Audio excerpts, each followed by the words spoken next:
Hi Kannada Veda YouTube ಚಾನಲ್ಗೆಲ್ಲ ವಿದ್ಯಾರ್ಥಿನಿಯರಿಗೆ ಅಭ್ಯರ್ಥಿಗಳಿಗೆ ಸ್ವಾಗತನ ಕೂಡ ತಿಳಿಸ್ತಾ ಪ್ರಮುಖವಾಗಿ ಸೆಂಟ್ರಲ್ ಟೀಚರ್ ಎಲಿಜಿಬಿಲಿಟಿ ಟೆಸ್ಟ್ಗೆ ಸಂಬಂಧಪಟ್ಟಂತೆ ಒಂದು ಪ್ರೊವಿಷನಲ್ನ ಅಂದರೆ ಒಂದು ತಾತ್ಕಾಲಿಕ ಕೀ ಉತ್ತರಗಳನ್ನು ಕೀ ಆನ್ಸರನ್ನು ಇದೀಗ ಒಂದು CBSE ಕಡೆಯಿಂದ ಪ್ರಕಟ ಮಾಡಿರುವಂಥದ್ದಾಗಿರುತ್ತೆ. ಬಿಡುಗಡೆ ಮಾರ್ಚ್ 12, 2026 ಆಗಿದ್ದು ಸೊ ಆಕ್ಷೇಪಣೆ ಅಥವಾ ಒಂದು ಚಾಲೆಂಜನ್ನು ಮಾಡೋದಕ್ಕೆ ಸಂಬಂಧಪಟ್ಟಂತೆ ಇಲಾಖೆ ಕಡೆಯಿಂದ ಅವಕಾಶನ ಕೊಟ್ಟಿದ್ದಾರೆ ಅಂತ ಹೇಳ್ಬೋದಾಗಿರುವಂಥದ್ದು. ನಾವು ಕೂಡ ವಿಡಿಯೋ ಮಾಡಿ ಮಾಹಿತಿನ ಇದಕ್ಕೆ ಸಂಬಂಧಪಟ್ಟಂತೆ ಕೊಟ್ಟಿದ್ದೀವಿ. ಒಂದು ಪಬ್ಲಿಕ್ ನೋಟಿಸ್ನ ಕೂಡ ಬಿಡುಗಡೆ ಮಾಡಿರುವಂಥದ್ದಾಗಿರುತ್ತೆ.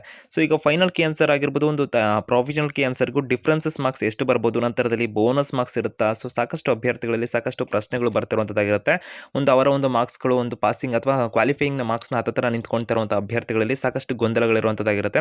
ಸೊ ಒಂದು ಕ್ವಾಲಿಫಿಕೇಷನ್ ಆಗಬೇಕಂದ್ರೆ ಒಂದು ಪ್ರೊವಿಷನಲ್ನ ಕೀ ಆನ್ಸರ್ನ ಪ್ರಕಾರ ಮತ್ತು ಅಂತಿಮ ಕೀ ಆನ್ಸರ್ನ ಪ್ರಕಾರದಲ್ಲಿ ಮಾರ್ಕ್ಸ್ ಎಷ್ಟು ಡಿಫ್ರೆನ್ಸ್ ಆಗ್ಬೋದಾಗಿರುತ್ತೆ. ಸೊ ಈಗ ಬರ್ತಿರುವಂಥ ಮಾರ್ಕ್ಸ್ನ ಬೇಸ್ ಮೇಲೆ ಮತ್ತು ಬೋನಸ್ ಮಾರ್ಕ್ಸ್ಗಳು ಇರುತ್ತೆ ಅನ್ನೋದಕ್ಕೆ ಸಂಬಂಧಪಟ್ಟಂತೆ ಕಂಪ್ಲೀಟ್ ಮಾಹಿತಿ ವಿಡಿಯೋದಲ್ಲಿ ತಿಳ್ಕೊಂತೀರಾ.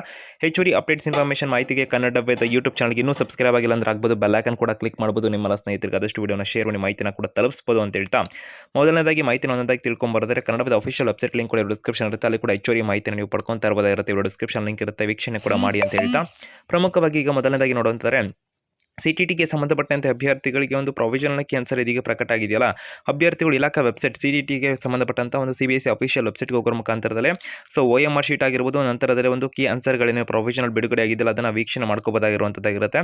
ಸೊ ಅದನ್ನು ನೋಡಿದ ನಂತರದಲ್ಲಿ ಅಧಿಕೃತ ಒಂದು ಫಲಿತಾಂಶಕ್ಕಾಗಿ ಅಭ್ಯರ್ಥಿಗಳು ವೆಯ್ಟ್ ಮಾಡಬೇಕಾಗಿರುತ್ತೆ. ಕೀ ಆನ್ಸರ್ನಲ್ಲಿ ಕೂಡ ಸಣ್ಣ ಪುಟ್ಟ ಬದಲಾವಣೆಗಳು ಆಗುವಂಥದ್ದು ಸಾಧ್ಯತೆ ಇರುತ್ತೆ ಅಂತ ಹೇಳ್ಬೋದಾಗಿರುವಂಥದ್ದು. ಸೊ ಈಗ ಸದ್ಯಕ್ಕೆ ಬರ್ತಿರುವಂಥ ಪ್ರಶ್ನೆ ಯಾವುದರ ಆಧಾರದ ಮೇಲೆ ಏನಾಗುತ್ತೆ ಅಂತ ಹೇಳಿದ್ರೆ, ಪ್ರಶ್ನೆ ಪತ್ರಿಕೆ ಅಂದರೆ ಪ್ರಶ್ನೆಗಳ ಹಿಂಪಡೆಯುವಿಕೆ ಆಗಿರೋದ್ರಿಂದ ಬೋನಸ್ ಮಾರ್ಕ್ಸ್ ಅಂತಕ್ಕಂಥದ್ದು ಸಿಗುವ ಸಾಧ್ಯತೆಗಳು ಇರುವಂಥದ್ದಾಗಿರುತ್ತೆ. ಯಾವ ರೀತಿಯಾಗಿ ಅಂತ ಹೇಳಿದ್ರೆ, ಯಾವುದಾದ್ರೂ ಪ್ರಶ್ನೆ ತಪ್ಪಾಗಿದ್ರೆ ಅಥವಾ ಆಯ್ಕೆಗಳು ಸರಿ ಇಲ್ಲದೆ ಇರುವಂಥ ಸಂದರ್ಭದಲ್ಲಿ ಆ ಪ್ರಶ್ನೆಗೆ ಎಲ್ಲರಿಗೂ ಕೂಡ ಬೋನಸ್ ಅಂಕಗಳನ್ನು ನೀಡಬಹುದು ಅಥವಾ ಆ ಪ್ರಶ್ನೆಯನ್ನು ಕೈ ಬಿಡಬಹುದು ಅಂತಕ್ಕಂಥ ಮಾಹಿತಿ ಸದ್ಯಕ್ಕಿರುವಂಥದ್ದಾಗಿರುತ್ತೆ. ಆ ಪ್ರಕಾರದಲ್ಲೂ ಕೂಡ ಒಂದು ಕ್ವಾಲಿಫೈಯಿಂಗ್ನ ಮಾರ್ಕ್ಸ್ ಅಂತಕ್ಕಂಥದ್ರಲ್ಲಿ ವೇರಿ ಆಗುವ ಸಾಧ್ಯತೆ ಜಾಸ್ತಿ ಇರುತ್ತೆ. ಬೋನಸ್ ಅಂಕ ಸಿಕ್ಕಂಥ ಸಂದರ್ಭದಲ್ಲಿ ಎಲ್ಲರಿಗೂ ಕೂಡ ಒಂದು ಅವಕಾಶ, ಒಂದು ಮಾರ್ಕ್ಸ್ ಇನ್ಕ್ರೀಸ್ ಆಗುತ್ತೆ ಅಂತ ಹೇಳ್ಬೋದಾಗಿರುತ್ತೆ. ಯಾವ್ದಾದ್ರು ಕ್ವಶನ್ ಏನಾದರೂ ರಾಂಗ್ ಇದ್ದಂಥ ಸಂದರ್ಭದಲ್ಲಿ ಅಥವಾ ಸೊ ಈ ಒಂದು ಪ್ರಶ್ನೆಯನ್ನು ಕೈ ಬಿಟ್ಟಂಥ ಸಂದರ್ಭದಲ್ಲೂ ಕೂಡ ಒಂದು ಟೋಟಲ್ ಮಾಡ್ತಕ್ಕಂಥ ರಿಸಲ್ಟ್ ಏನಿರುತ್ತೆ ಆ ಸಂದರ್ಭದಲ್ಲೂ ಕೂಡ ಮಾರ್ಕ್ಸು ಅಂದರೆ ಕಡಿಮೆ ಆಗುವ ಸಾಧ್ಯತೆಗಳು ಜಾಸ್ತಿ ಇರುವಂಥದ್ದಾಗಿರುತ್ತೆ. ಮತ್ತು ಉತ್ತರ ಬದಲಾವಣೆ ಆಕ್ಷೇಪಣೆಗಳು ಸರಿಯಾಗಿದ್ದಂಥ ಸಂದರ್ಭದಲ್ಲಿ ಈಗ ಚಾಲೆಂಜ್ ಮಾಡಲಿಕ್ಕೆ ಅವಕಾಶನ ಮಂಡಳಿ ಕಡೆಯಿಂದ ಕೊಟ್ಟಿರುವಂಥದ್ದಾಗಿರುತ್ತೆ. ಈ ಸಂದರ್ಭದಲ್ಲಿ ಆಕ್ಷೇಪಣೆ ಹಾಕಿದಂಥ ಸಂದರ್ಭದಲ್ಲಿ ಆ ಒಂದು ಆನ್ಸರ್ಗಳು ಅಂದರೆ ಆಕ್ಷೇಪಣೆಯಲ್ಲಿ ಕೊಟ್ಟಿರುವಂಥ ಆನ್ಸರ್ ಇರುತ್ತಲ್ಲ, ಸೊ ಅದು ತಪ್ಪಾಗಿದೆ ನೀವು ಕೊಟ್ಟಿರತಕ್ಕಂಥ ಉತ್ತರ ಅಂತಕ್ಕಂಥ ಆಕ್ಷೇಪಣೆಯಲ್ಲಿ ಸರಿಯಾದ ದಾಖಲೆಗಳನ್ನು ಮಾಹಿತಿಗಳನ್ನು ಕೊಟ್ಟಂಥ ಸಂದರ್ಭದಲ್ಲಿ ಮಂಡಳಿಯು ಒಂದು ಪ್ರಶ್ನೆಯ ಉತ್ತರವನ್ನು ಬದಲಾಯಿಸುವಂಥ ಸಾಧ್ಯತೆಗಳು ಜಾಸ್ತಿ ಇರುವಂಥದ್ದಾಗಿರುತ್ತೆ. ಇದರಿಂದ ಕೆಲವರಿಗೆ ಅಂಕಗಳು ಕೂಡ ಹೆಚ್ಚಾಗ್ಬೋದು, ಕೆಲವರಿಗೆ ಕಡಿಮೆ ಕೂಡ ಆಗುವ ಸಾಧ್ಯತೆಗಳು ಸದ್ಯಕ್ಕೆ ಕಂಡು ಬರ್ತಾ ಇರುವಂಥದ್ದಾಗಿರುತ್ತೆ.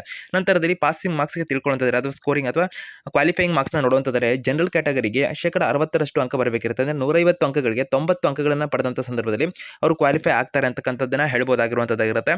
ನಂತರ OBC ಆಗಿರ್ಬೋದು, SC ಮತ್ತು ST ಕ್ಯಾಟಗರಿಗೆ ಸಂಬಂಧಪಟ್ಟಂತೆ 55% ಅಂಕವನ್ನು ಪಡೆದಂಥ ಸಂದರ್ಭದಲ್ಲಿ ಅಂದರೆ 150ಕ್ಕೆ 82 ಅಂಕಗಳನ್ನು ಪಡೆದಂಥ ಸಂದರ್ಭದಲ್ಲಿ ಈ ಅಭ್ಯರ್ಥಿಗಳು ಕ್ವಾಲಿಫೈ ಆಗ್ತಾರೆ ಅಂತಕ್ಕಂಥದ್ದನ್ನು ಹೇಳ್ಬೋದಾಗಿರುವಂಥದ್ದು. ಸೊ ಉತ್ತರದ OMR ಶೀಟ್ಗಳಾಗಿರ್ಬೋದು, ನಂತರದಲ್ಲಿ ಈ ಒಂದು ಅಭ್ಯರ್ಥಿಗಳಿಗೆ ಬಿಡುಗಡೆ ಮಾಡಿರ್ತಕ್ಕಂಥ ಪ್ರೊವಿಷನಲ್ ಕೀ ಆನ್ಸರ್ನ ಪ್ರಕಾರದಲ್ಲೇ ನೋಡ್ಕೋಬೋದಾಗಿದ್ದು, ಬೋನಸ್ ಅಂಕದ ಪ್ರಶ್ನೆ ಪತ್ರಿಕೆಯಲ್ಲಿ ತಾಂತ್ರಿಕ ದೋಷವಿದ್ದಂಥ ಸಂದರ್ಭದಲ್ಲಿ ಎಲ್ಲ ಅಭ್ಯರ್ಥಿಗಳು ಕೂಡ ಸಮಾನವಾಗಿ ಅಂಕ ಸಿಗುವ ಸಾಧ್ಯತೆಗಳು ಇರುತ್ತೆ ಅಂತ ಹೇಳ್ಬೋದಾಗಿರುವಂಥದ್ದಾಗಿರುತ್ತೆ. ತಾತ್ಕಾಲಿಕ ಕೀ ಉತ್ತರಕ್ಕೂ ಮತ್ತು ಫೈನಲ್ನ ಒಂದು ಕೀ ಆನ್ಸರ್ಗೂ ಎಷ್ಟು ಡಿಫ್ರೆನ್ಸ್ ಬರುತ್ತೆ ಮಾರ್ಕ್ಸ್ ಅಂತ ಏನು ಕೇಳ್ತಿರಲ್ಲ, 1ರಿಂದ 3 ಅಂಕಗಳ ವ್ಯತ್ಯಾಸ ಮಾತ್ರ ಬರುವಂಥ ಸಾಧ್ಯತೆಗಳು ಸದ್ಯಕ್ಕೆ ಕಂಡು ಬರ್ತಾ ಇರುವಂಥದ್ದಾಗಿರುತ್ತೆ.